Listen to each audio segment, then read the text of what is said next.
شروع اللہ کے نام سے جو بڑا مہربان رحم فرمانے والا ہے۔ حضرت معاذ رضی اللہ عنہ بیان کرتے ہیں، میں نے عرض کیا اللہ کے رسول، مجھے کوئی ایسا عمل بتائیں جو مجھے جنت میں داخل کر دے اور جہنم سے دور کر دے۔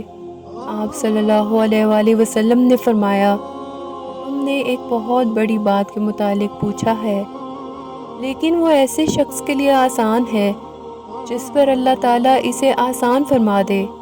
تم اللہ کی عبادت کرو اور اس کے ساتھ کسی کو شریک نہ بناؤ، نماز قائم کرو، زکوٰۃ ادا کرو، رمضان کے روزے رکھو اور بیت اللہ کا حج کرو۔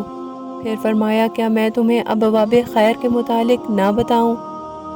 روزہ ڈھال ہے، صدقہ گناہوں کو ایسے مٹا دیتا ہے جیسے پانی آگ کو بجھا دیتا ہے، اور رات کے اوقات میں آدمی کا نماز پڑھنا گناہوں کو مٹا دیتا ہے۔ پھر آپ صلی اللہ علیہ وآلہ وسلم نے سورہ السجدہ کی آیت تلاوت فرمائی، ان کے پہلو بستروں سے دور رہتے ہیں، حتیٰ کہ آپ نے وہ عمل کیا کرتے تھے تک تلاوت مکمل فرمائی۔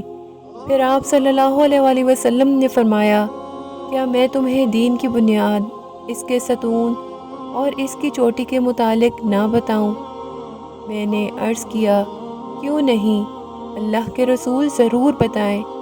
آپ صلی اللہ علیہ وآلہ وسلم نے فرمایا، دین کی بنیاد اسلام ہے، اس کا ستون نماز اور اس کی چوٹی جہاد ہے۔ پھر فرمایا، کیا میں تمہیں ان سب سے بڑی چیز کے متعلق نہ بتاؤں؟ میں نے عرض کیا، کیوں نہیں اللہ کے نبی، ضرور بتائیں۔ آپ نے اپنی زبان مبارک کو پکڑ کر فرمایا، اسے روک لو۔ میں نے عرض کیا، اللہ کے نبی، ہم اس سے جو کلام کرتے ہیں، کیا اس پر ہمارا مواخذہ ہوگا؟ آپ صلی اللہ علیہ وآلہ وسلم نے فرمایا، معاذ، تیری ماں تجھے گم پائے، لوگوں کو ان کی زبانوں کی کاٹ ہی ان کے چہروں یا نتنوں کے بل جہنم میں گرائے گی۔ استغفر اللہ۔ اللہ تعالیٰ ہمیں اپنی زبان کا درست استعمال کرنے کی توفیق عطا فرمائے اور اس حدیث مبارکہ کی روشنی میں اپنی زندگی کو گزارنے کی توفیق عطا فرمائے۔